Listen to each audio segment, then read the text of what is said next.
Gente, Zé Carlos Faria, ele mandou um currículo aqui muito gracioso para mim. Zé Carlos Mimimi, depois ele vai explicar por quê isso. Identidade secreta do gado arrependido, atualmente patriotário arrependido. Cineasta tardio, cronista esportivo tardio, árbitro de futebol e peladeiro frustrado. Ele estudou no Colégio de Aplicação da UFRJ, fez engenharia de produção na UFRJ, administração na FGV, direito na UERJ, arquivologia. Olha só, vou perguntar para ele por que ele estudou tanto assim. Experiência profissional, ele foi da Defensoria Pública da União, Banco Central do Brasil, trabalhou na RFFSA e no DNR, engenheiro, DNR. Faria, explica para a gente primeiro o seguinte, você fez 4 graduações, é isso? Foi. Como é que alguém faz 4 graduações assim? Mudando, eu comecei com a área tecnológica, né, técnica, com engenharia, porque eu gostava de matemática, dava aula de matemática, e naquela época era assim, era medicina, direito ou engenharia, né? E quem gostasse de matemática fazia engenharia. Aí, pronto. Aí me decepcionei com o curso, só terminei porque criaram, na época, um curso que não era tão engenheirês assim, a engenharia de produção. Eu sou da segunda turma da UFRJ. Até na hora de escolher, estava no balcão assim, e tinha terminado o básico, e um colega do lado, o baiano, eu falei, você vai escolher o que aí, baiano? Ele falou, não, vou escolher aqui engenharia de produção. Eu falei, o que é isso? É mais ligado à administração. Eu falei, então é essa mesmo que eu vou, porque fazer civil, mecânica, não dava. Depois eu fui fazendo concurso público, você começa a estudar muitas matérias de direito, né? Direito administrativo, constitucional, e fui me interessando e fiz o meu filho estava fazendo vestibular na época, e aí, para dar uma força para ele e tal, eu fiz o vestibular para direito, na UERJ, isso em 2003. Aí passei, e aí a minha mulher falou, mas agora você vai fazer a faculdade, não era para ajudar só o Cláudio?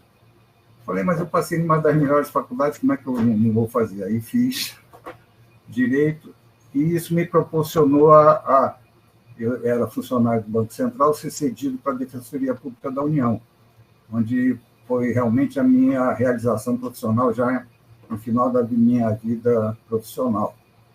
E depois você ainda arrumou tempo para fazer arquivologia. Essa arquivologia, porque eu tenho muitos papéis e coisas aqui, jornais guardados. E aí prometi à minha mulher que eu ia fazer esse curso e assim ia estar tudo arrumado no final do curso. O curso eu fiz, mas essa parte da promessa ainda não está cumprida. Ou seja, uma vida vivida intensamente, né? Do ponto de vista profissional, e creio eu que do ponto de vista também da vida vivida, enfim, de você ser... Você vai renovando as amizades, né? Vai tendo sempre contato com a galera mais nova. Essa turma que eu entrei em 2003 na UERJ foi a primeira turma das cotas, e raciais e econômicas também. E aí trouxe uma variedade, uma vivência incrível, de você proporcionar... Você pegou 4 momentos diferentes do ensino superior no Brasil. Dá até um livro isso. Pode fazer um livro. Peguei... A engenharia foi na época da repressão, entrei em 70. Sim. No primeiro ano da faculdade, colegas meus, muito próximos, amigos, foram presos. Você viveu intensamente essa questão da ditadura? Foi difícil para você? Como é que foi isso aí? Isso está no meu filme, né? A minha formação familiar, meu pai, minha mãe e parentes mais próximos eram udenistas, lacerdistas, né? Mas aí, para minha sorte, eu entrei, mas ele não é direita civilizada, né? Não era essa extrema-direita bolsonarista absurda que tem hoje. E aí eu entrei para o colégio de aplicação.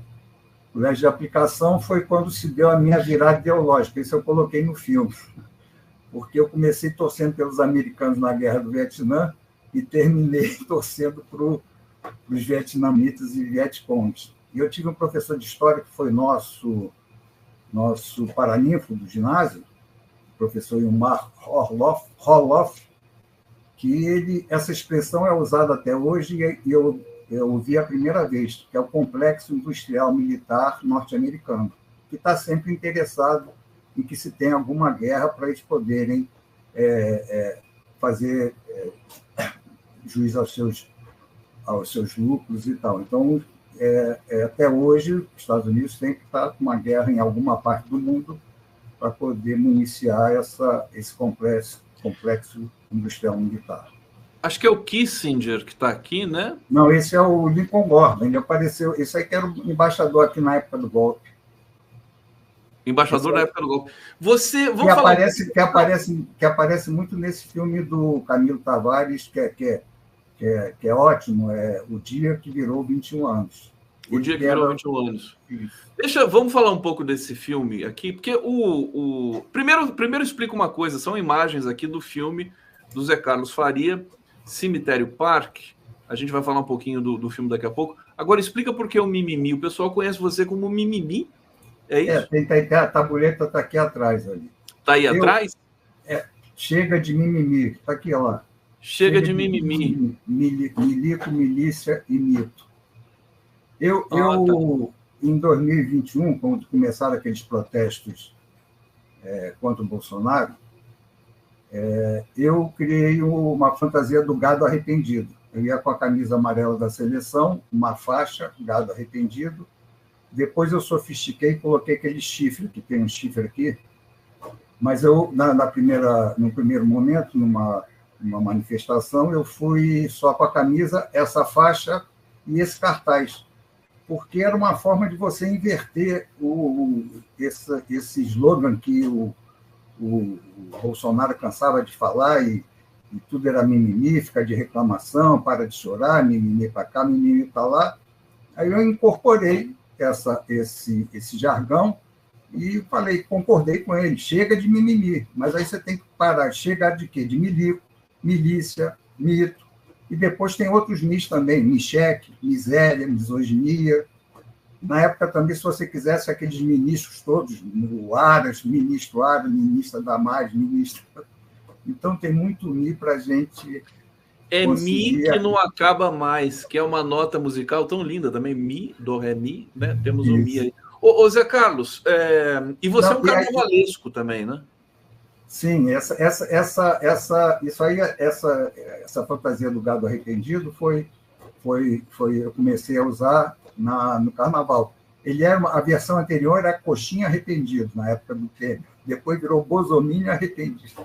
Depois é o gado, e agora está na quarta versão, que é o patriotário arrependido. Não, e você fez o da Páscoa também, né? Coelhinho. Aquela lá eu sou torcedor do Fluminense, mas torço também pelo América Mineiro. E o mascote do América Mineiro é o coelho.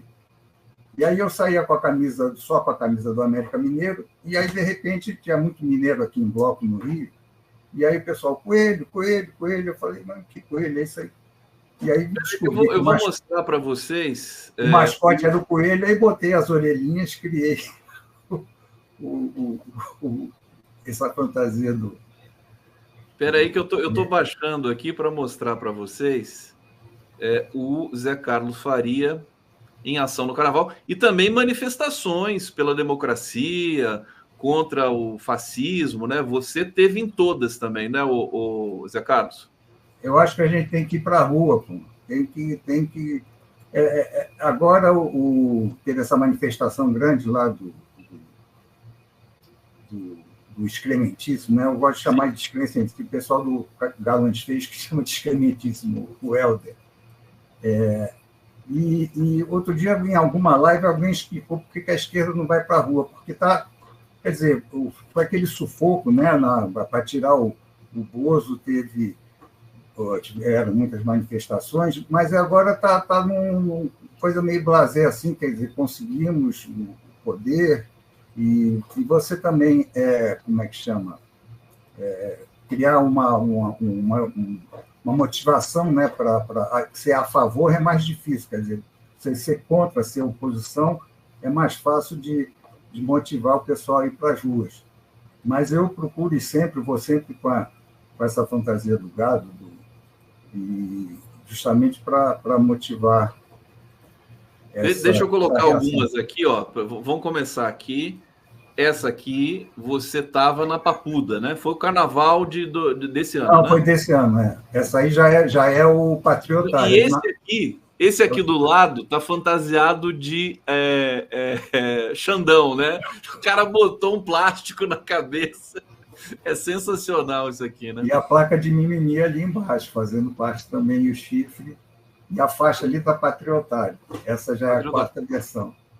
Tem uma outra aqui, que você teve uma... Quem que é essa mulher que teve aqui com você? Essa aí ela estava de algema e tal, aí eu brinquei, porque até eu estava preso em boa companhia, ela também está com a camisa da seleção brasileira. Estava de patriotária também. É. Um pouco nessa linha. Deixa eu pegar aqui mais uma. Essa aqui, você está com a mesma fantasia, né? Eu gostei dessa grade aqui, né? Ficou bonitinha, né? Isso deu um trabalho, isso aí é artesanal, isso aí é o meu irmão. Artesanal, né? Com cabo de vassoura, passei spray. Aqui, esse é mais meu irmão. uma. Esse é o autor do cartaz, ele é caricaturista, é o meu irmão Milton. Ele que está de palhaço aí. Tá aqui. Mais uma. Esse aí é ótimo, ele estava ali ele tinha uma identificação assim, que era GEN Ocídio, General Ocídio, esse militar de pijama aí. Aí você vai encontrando com as pessoas. Esse aí é o Tarcísio, é o nosso deputado federal. O Tarcísio Mota, que está de vovó Mafalda? O que é isso aí? Não, está de Barbie. Isso aí foi o dia do aniversário dele, aqui na Praça São Salvador. Tarcísio que foi ameaçado também de morte por nos depoimentos do Rony Lessa, né? O nome do Tarcísio estava lá também. Do Freixo. Todos visados, né? Ele é um vereador. Esse é o Glauber Braga. Glauber Braga, com você aqui.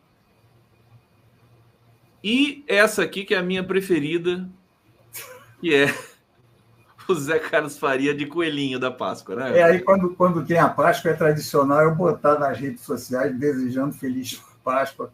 E aí esse escudo aí é do América Mineiro e esse bonequinho também do América Mineiro. Você ficou bem de coelhinho. Olha, tá rodando aqui o seu documentário enquanto a gente vai conversando, e as imagens são muito interessantes, são imagens raras, né?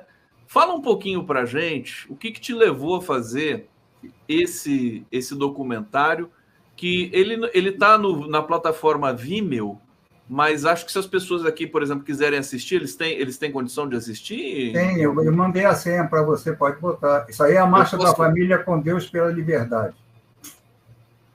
Conta um pouquinho, então eu vou divulgar aqui para o pessoal. Qual que é o seu objetivo? Qual que foi o seu objetivo, a sua sensibilidade em fazer esse registro aqui? Por que o nome Cemitério Parque?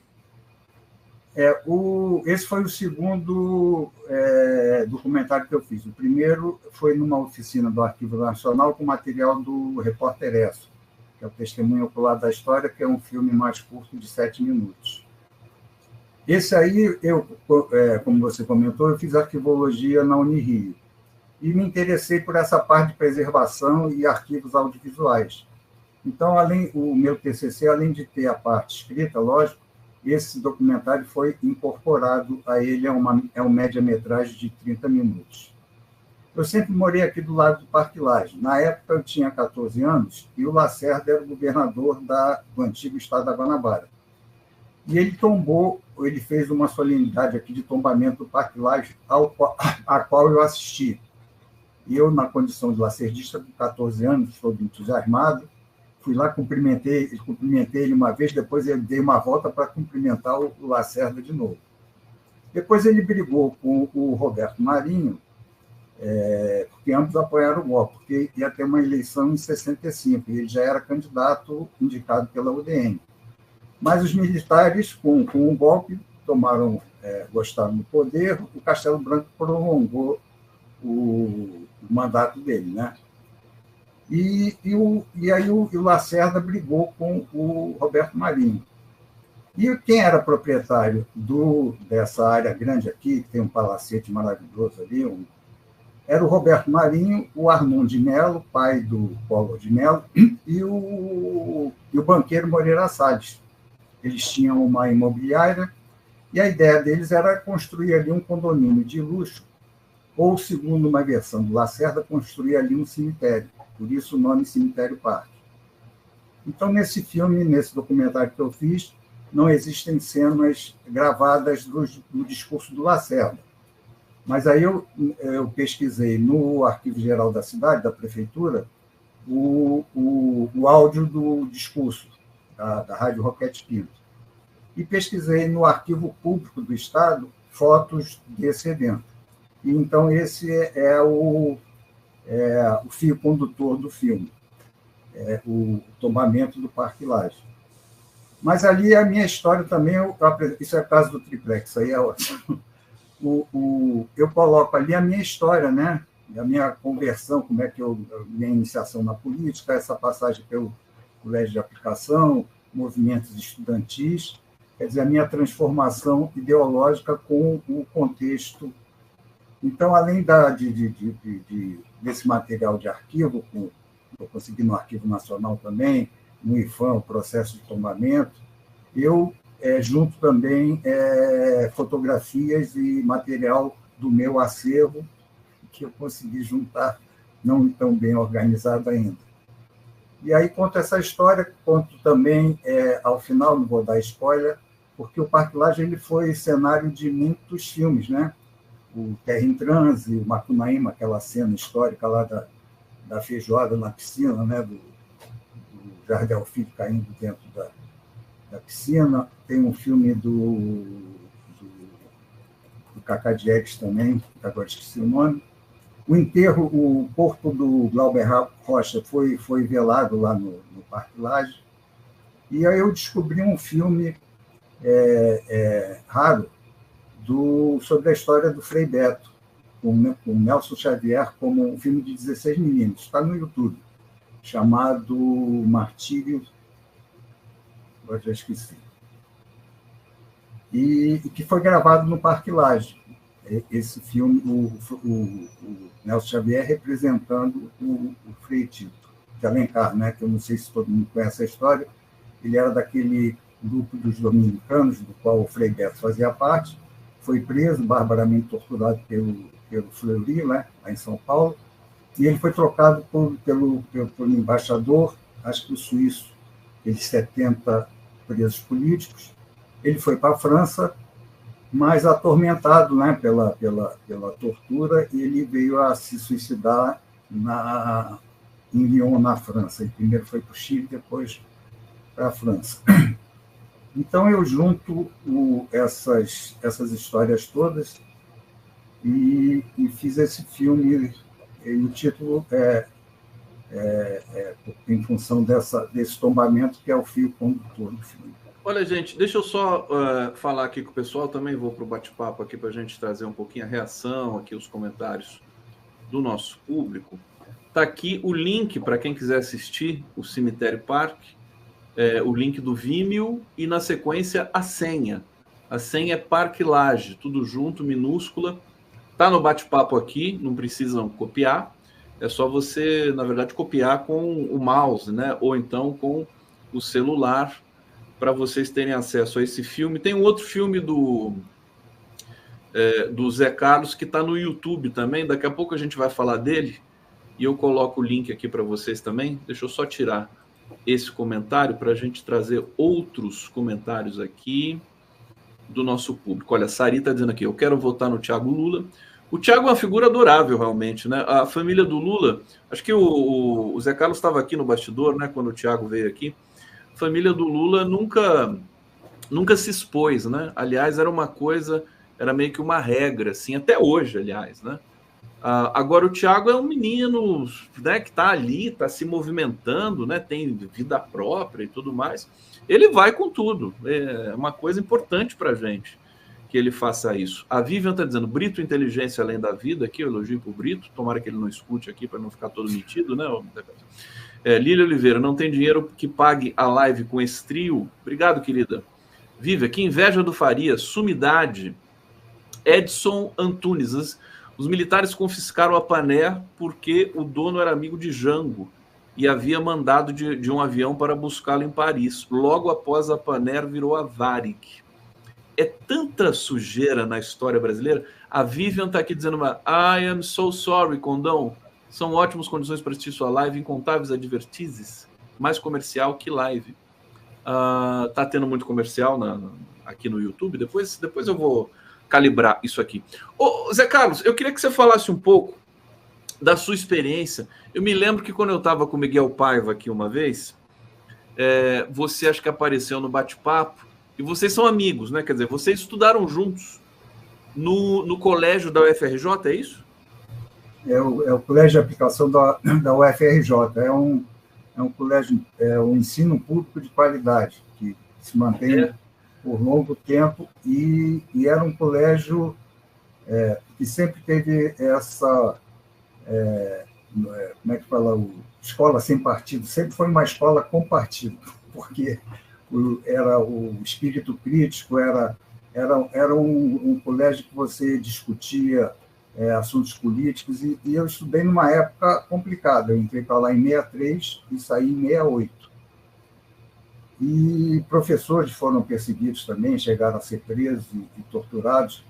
Vários contemporâneos meus foram para a militância, inclusive até para a luta armada. O Carlos Mink, que foi meu colega de turma, o Cid Benjamin e o Cezinha também eram contemporâneos. E quem estudou lá também, o Paulo Henrique Amorim, ele era presidente até do Grêmio quando eu entrei, mais velho. O Franklin Martins estudou lá também, o Zé Rodrigues, aquele conjunto que depois virou o Boca Livre. Ele surgiu como Momento 4, acompanhando o Edu Lobo naquele ponteio, naquele festival lá da Record, que ganhou. Era o Ricardo Vilas, o Zé Rodrigues, o Davi Tibel e o Maurício Maestro, que depois eles formaram o Boca Livre. Zé Renato, né? O Zé Renato. O Zé Rodrigues depois foi fazer um grupo próprio e tal. Então, você era um colégio muito arejado. Você tinha, no aniversário do colégio, você tinha o Vinícius Moraes ia lá, o Baden Powell, você tinha shows assim, lá no auditório. O colégio ainda existe, não? É aqui na Lagoa, ele existe, Colégio de Aplicação da UFRJ, existe aqui até hoje. Meu filho estudou a parte do segundo grau lá, um colégio de excelência até hoje. E o Miguel foi meu colega. O Miguel, na verdade, ele era uma turma acima da minha, e aí ele repetiu, e aí caiu na minha turma. E como ele comentou, nós tínhamos um jornalzinho lá, o Grêmio, né, chamado A Forja. E ele iniciou a carreira dele como caricaturista lá nesse jornal. E uma coisa que eu me lembro que ele comentou, eu tenho até exemplares desse jornal aqui, antes mesmo da censura nos jornalões, que até um exemplar aqui de 66, o jornal saía com colunas em branco. Peguei até um título aqui, O Militarismo no Brasil. Aí lá embaixo, o comentário, quer dizer, isso foi uma posição dos alunos, mostrar que o jornal estava sendo censurado. Então, optou por sair com essas colunas em branco. Isso eu mostro no filme também. Isso depois foi para os jornalões, né? Se bem que os jornalões enchiam para disfarçar, né? Enchiam com receita de bolo, poesia do Camões. E, então, já tinha esse tipo de censura. Era uma diretora lá, que a gente chamava a Coronel de Saias, que já impunha esse regime lá dentro do colégio. Você também ataca de articulista, de colunista no site GGN, do nosso queridíssimo Nassif, e você falou sobre futebol, sobre a história do futebol. Tem uma crônica linda sua, que é sobre a bicicleta imperfeita do Pelé, que é uma foto, eu vou mostrar aqui para vocês, deixa eu colocar aqui na tela, porque é uma foto icônica do Pelé, né? Essa aqui, tá aqui, ó, a bicicleta imperfeita do Pelé, por Zé Carlos Faria, É uma foto espetacular no Maracanã. E aí você conta a história dessa bicicleta, porque você estava lá, né? Você estava nesse momento lá. Testemunho ocular da história. Testemunha ocular. Conta pra gente a história dessa foto e desse momento aqui, desse jogo. Essa foto aí, acho que mundialmente conhecida. Ela serve de logomarca do Museu do Pelé. Foi feita pelo Alberto Ferreira, um excelente fotógrafo do Jornal do Brasil. Esse aí, serviu da Shell, né? Isso aí era uma propaganda da Shell, um plástico da Shell, aí isso é do Museu do Pelé. Esse jogo era um jogo amistoso aqui em 65, aqui no Rio, no Maracanã, e o Brasil ganhou de 5-0. O Pelé fez 3 gols. E eu cheguei atrasado, porque tem muito trânsito e tal, mas eu, por sorte, assisti os 5 gols, que os 5 foram no segundo tempo. E a foto, o movimento, plasticamente, assim, estático, ele é maravilhoso, né? A composição da foto. Mas isso aí não foi nenhum dos gols, nem essa bola aí foi em direção ao gol, foi uma jogada bizonha. O Pelé tocou mão na bola, a bola foi assim, passou assim na pequena área, foi um tiro espirrado, nem foi em direção ao gol, e não resultou em nenhuma jogada perigosa, nem nada. O início dela é até bem interessante, tem no YouTube esse lance, o Garrincha vai na ponta, cruza, e o Pelé faz esse movimento maravilhoso. Então, por isso que eu chamei E é conhecida, se você botar a bicicleta perfeita do Pelé, Mas essa bola meio que espirrou, assim? Espirrou e saiu paralela, assim, a pequena área, e o back da Bélgica chegou... Mas a foto é absolutamente... Tem muitas fotos do Pelé que são interessantes, aquela do coração... Lembra, né? O suor dele fez o desenho do coração, que foi um jogo que o Brasil precisava virar, né? Um jogo difícil, né, para o Brasil. Não, aquela foto foi no Maracanã, não sei se foi um jogo muito importante, mas é belíssima aquela foto. Hoje até você, com efeito de Photoshop, tal, você pode até fazer, mas aquilo ali... mas aquilo foi totalmente real. O suor dele formou aquele coração enorme no peito. É lindíssima também aquela foto. O fotojornalismo, a gente critica tanto o jornalismo brasileiro, mas para que o jornalismo melhore, né, suas premissas e tudo mais. O jornalismo político brasileiro é muito... Né? Agora, o fotojornalismo é espetacular, né? Os registros que a gente tem, isso tudo está no teu documentário, né? Você utiliza muitas fotos, né, no seu documentário. Também. Basicamente, eu refiz, né, reconstituí o tombamento do Parque Lage, quer dizer, mais especificamente sobre o Cemitério Parque, né? Mas tem várias fotos e filmes também. Na verdade, esse é um filme de arquivo, você não tem entrevistas, não tem... não tem narração em off, né? Não, a narração em off é minha.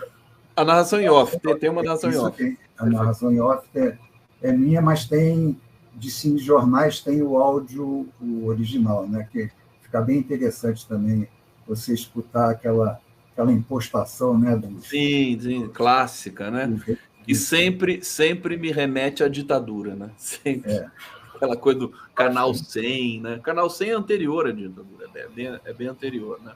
Agora, você também escreveu sobre a lenda, né? Como é que é?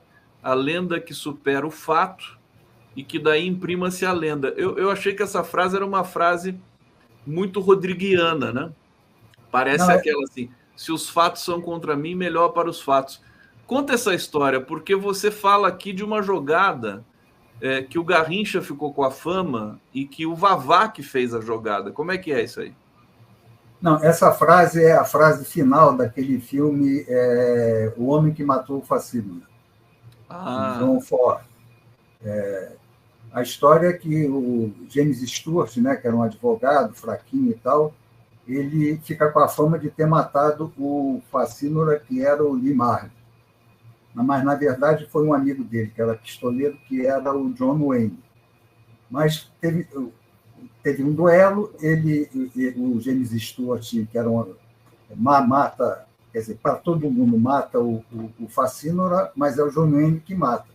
E com isso ele cresce, ele vira deputado, senador, vai para Washington, e quando ele volta, ele está um grupo de jornalistas e ele contando a história, é um flashback.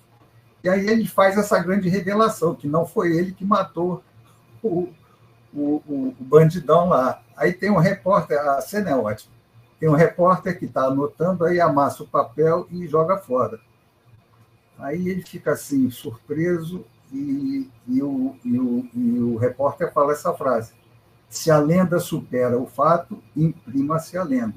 Se até hoje foi você que matou, vai e aí você sendo... tomou emprestado para falar dessa questão do futebol. Não, eu tomei emprestado, na verdade, não tomei emprestado.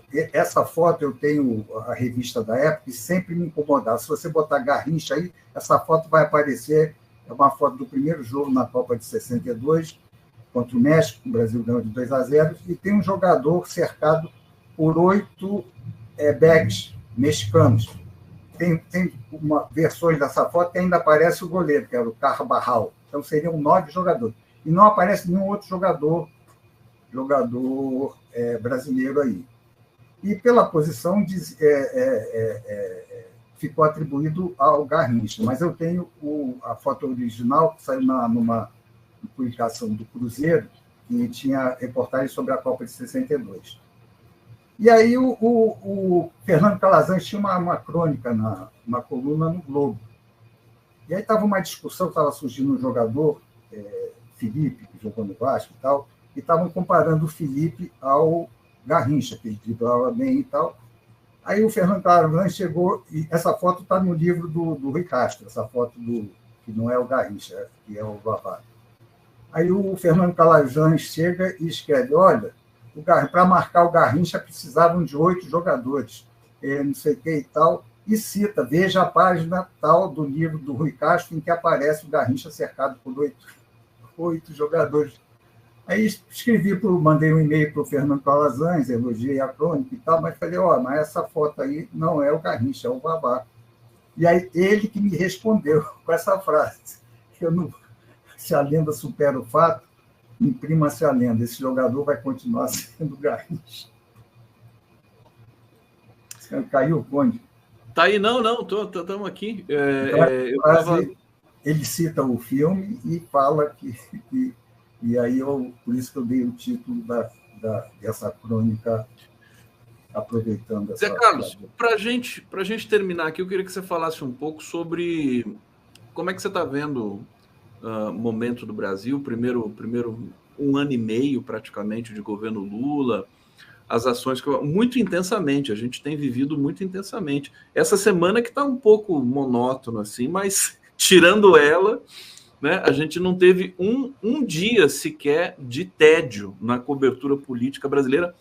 Como é que você está vendo o governo Lula? Como é que você está vendo a situação do Rio de Janeiro, teu estado aí? Aqui no Rio a coisa tá bem complicada e eu tenho a mesma opinião que o Nassif com relação a uma coisa recente, que foi a revelação dos mandantes, né, do assassinato da Marielle e do motorista Anderson. Eu acho que ainda está faltando peça nesse quebra-cabeça. Tem que saber quem eles foram mandantes, mas tem o mandante do mandante, né? Eu acho que não fica só nessa escala aí de ordens, terminando nos brasões, né? Uma outra coisa que eu achei, quer dizer, aí você tem aquela história da correlação de forças, né? Do Lula ter declarado que não se deve remoer o passado. Então, não incentivou e já tinha até uma campanha pelo Ministério dos Direitos Humanos, né, do Silvio de Almeida, lembrar para não esquecer. E eu acho que tem que se remoer mesmo, isso tem que ser revelado, a justiça de transição que não foi feita na época, não sei nem se tem mais como fazer, mas a gente tem que relembrar esse passado, que agora já está até meio longínquo, mas as coisas estão se repetindo. Eu estou até fazendo uma oficina agora na Fundação Getúlio Vargas, do CPDOC, que o tema é Mulheres no Golpe de 64, adesão, omissão e resistência. Aí eu escolhi a parte da adesão e eu estou usando como tema, e estou fazendo pesquisas, a respeito daquele movimento da Marcha da Família com Deus pela Liberdade. Pesquisando imagens, pesquisando em livros, em textos. E 60 anos depois é a mesma coisa, Deus, Pátria, Família e Liberdade, um apelo ao sentimento religioso, que na época era mais da Igreja Católica, né? Aí tinha até aquele padre Peito que veio lá dos Estados Unidos, família que reza unida, permanece unida. Esse medo que é incutido do comunismo, que na época até existia alguma razão de ser, porque a gente estava vivenciando a Guerra Fria, mas nos tempos atuais não tem sentido nenhum. Então, quer dizer, a gente saiu do inferno, mas acho que a gente nem no purgatório ainda está, paraíso muito menos. E essas forças de extrema-direita e fascistas continuam atuantes, assim, como o rapaz falou, acho que foi ele, né? Que você vai ficar numa escalada de ter que ficar negando essas fake news que eles foram lançando. No meu filme, até, esse negócio de fake news é antigo, porque tem uma cena também que se repete em tudo quanto é filme documentário sobre o golpe de 64. Teve o famoso comício da Central, no dia 13, lá do Jango, né? Ali do lado do Ministério do Exército. E tinham os petroleiros, várias faixas e tal, e os petroleiros da Petrobras resolveram ir com umas tochas.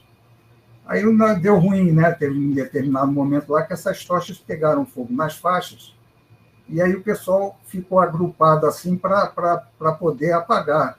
E essa cena é mostrada como se aquilo fosse uma depredação, e o pessoal estivesse incendiando alguma coisa. Eles incendiaram no dia seguinte, foi a sede da União Nacional de Estudantes aqui na Praia do Flamengo. Mas essa cena é o contrário, o pessoal tentando apagar essas chamas que foram as tochas lá dos petroleiros que colocaram. Isso eu coloquei no filme também. Ô Zé Carlos, como é que está essa situação no Rio de Janeiro? Você que... eu não sei se eu posso definir você como um carioca da gema, aquelas coisas. Sim, eu posso definir assim? Não, da gema não, porque o meu pai nasceu mineiro, em Santa Rita do Sapucaí. A minha mãe é carioca, mas eu sempre morei na da Clara, então, né? Carioca da Clara. Como é que está essa situação das milícias dominarem territórios? Isso você sente também, quer dizer, de onde você mora, de onde você circula, ou realmente é uma questão que é mais nas comunidades que isso digamos, sentido? Ontem eu trouxe uma notícia aqui na nossa programação de que o ICMBio, a Polícia Federal e o IBAMA, eles desbarataram, né, um loteamento criminoso, né, clandestino. As autoridades tentam fazer alguma coisa, mas inclusive o próprio assassinato da Marielle e do Anderson Gomes tiveram a ver com esse tipo de coisa, né, com loteamento, com essas coisas. Como é que você vê esse fenômeno hoje no Rio de Janeiro e se as administrações públicas podem dar uma resposta de fato para isso? Porque tá tudo dominado, né? Que a gente, pelo menos o que a gente recebe de informação. Eu acho difícil. Inclusive, esse termo que se usa para o poder da milícia ser um poder paralelo, ele não é paralelo, ele já está intrinsecamente dentro do Estado.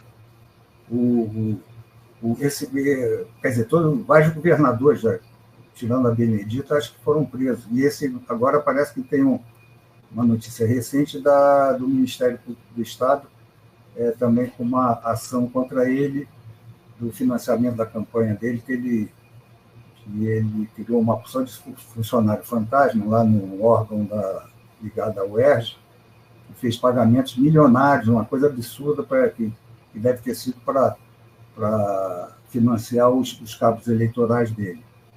Eu vejo com muita preocupação, quer dizer, eu moro aqui na Zona Sul, aqui no Jardim Botânico, você quer dizer, quem sofre mesmo, né, inclusive com essa repressão policial, são o pessoal das comunidades.